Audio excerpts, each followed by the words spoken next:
That's what I'm thinking. I'm thinking about, because I'm going to be diplomatic now. Because when he started introducing aliens, hang on, we're going somewhere else.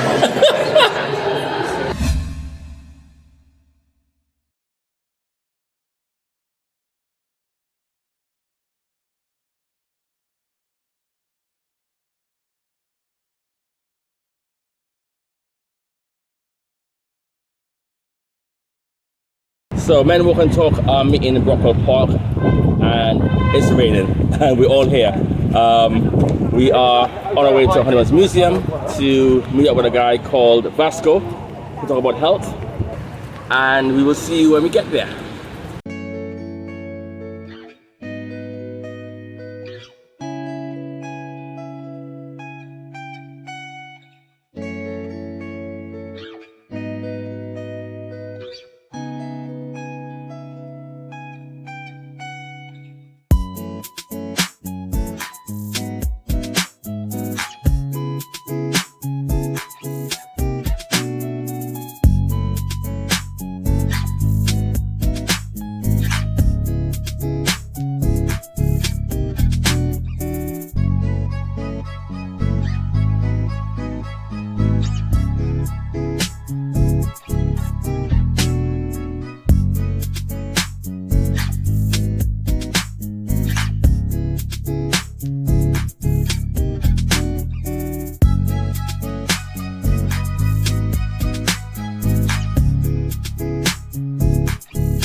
What's the money for? WWF. Yeah. What does it stand for? Animals. Animals. And it's WWF? Yeah? Alright, Thank you very much. Thank you.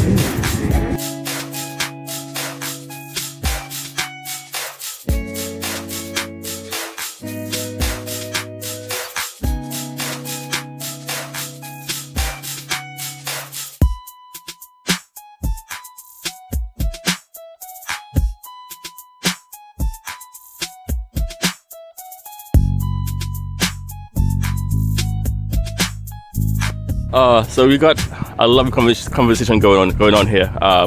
So we are in Dulwich Village, and the question is, would you live here as a black person, or what about, do you rather live, doesn't matter what color you are, but do you rather live a place that's near to your people, or do you rather live in a place for location?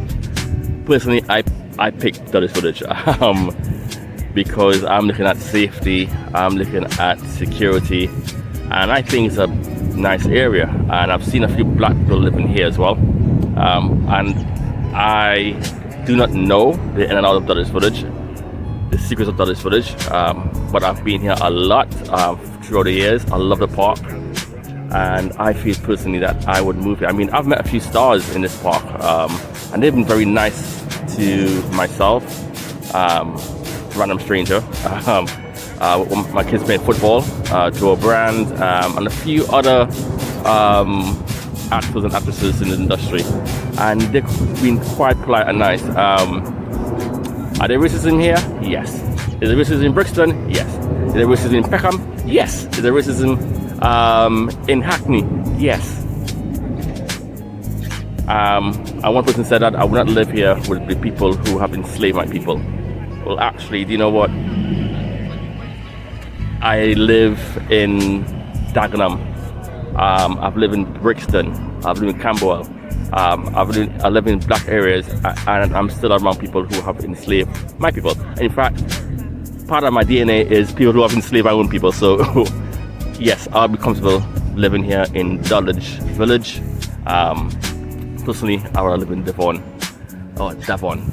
I always say Devon because my experience here was lovely. And I will do a video on myself when I went to Devon. If I had a choice, I will buy a house in Devon. If I had money to live on, I will retire in Devon.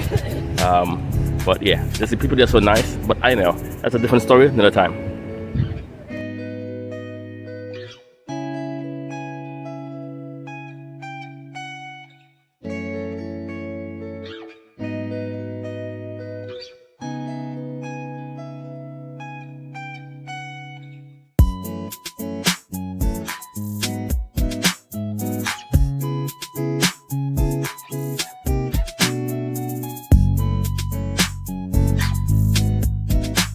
What I've noticed while walking around Dulwich Village is that the majority of white people are saying hello, morning, smiling. But when we bump into black residents here, they did not acknowledge us at all. They avoided eye contact, and that's a weird one. You know, I mean, even in our group, we have a white person, we've got mixed race people. And yeah, it's like they would not acknowledge us at all. Don't know what that's about, but anyway.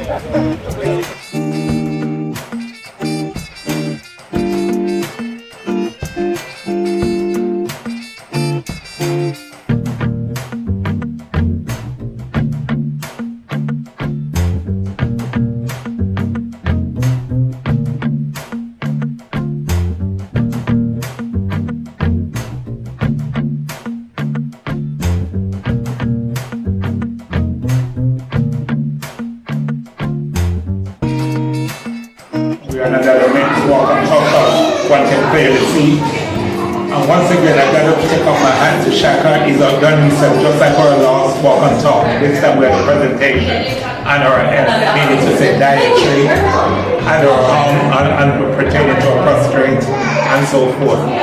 The presentation done by a gentleman I've never met before. It was well presented, and there's a lot of information to be gathered. Those of us who missed out on some good info. And once again, thanks for everything. Chakra and Meditate. I pray. Because when you pray, you send out energy. You send out vibrations. Everything is vibrations, okay? I have no animosity towards anyone. I try to let everyone, okay? That's crucial. Because if you have animosity, you lower your vibrations, okay? That can bring on stress. Stress brings on inflammation, which brings on disease. The first thing I would say to you is cut out sugar out of your diet. And I'm not talking about the 2 lumps you put in your cup of tea or coffee or what have you. I'm talking about hidden sugars. Remember, sugar is a worse driver for high blood pressure than salt.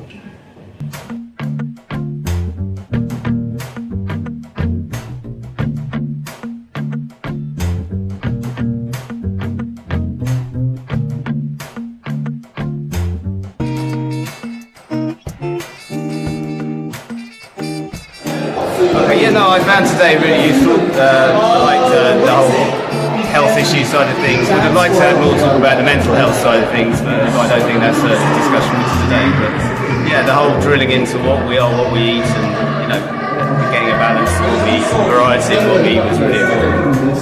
I mean, being a celiac, which means I can't have any gluten at all, having autoimmune disease, I'm very careful with my diet. I've had to sort of build it back up. I was only diagnosed in 2016, so I've had to completely rework my diet from scratch upwards. Otherwise, I get a very violent reaction. So a lot of the stuff he was talking about, I knew about already. But I just like any influences in terms of other benefits I could gain. The lemon peel one was an interesting one. I had heard of it, I haven't tried it, might give it a go. And I know a lot of the nutrient side of things is about replacing things your body can't produce itself. I know that's a crucial area. But yeah, no, I would strongly recommend anybody who's suffering in any way, shape or form to look at their diet and their exercise. Is obviously very good, but the benefits can be huge. So, and also key thing I got today was the body's not static, so you need to adapt your diet depending on where you are at that time, rather than just eating the same things all the time every day, religiously thinking that that's going to solve this. First one is coconut oil. Anti-cancer, antibacterial. Yes, and if you have a complaint called prostatitis, which is inflammation of the prostate, that's actually bacteria in your prostate causing problems. Okay, so the coconut oil is antibacterial. How about pineapples? The bromelain in the pineapple is one of the few things that can get rid of that fibrin, that protein that the cancer cell wraps itself in, penetrate that and kill it. So use your pineapple for free. First of all, big thank you to Vasco for coming to this excellent talk about nutrition. You know what, it's always good to know about what we eat and how it affects our bodies and how it affects our minds.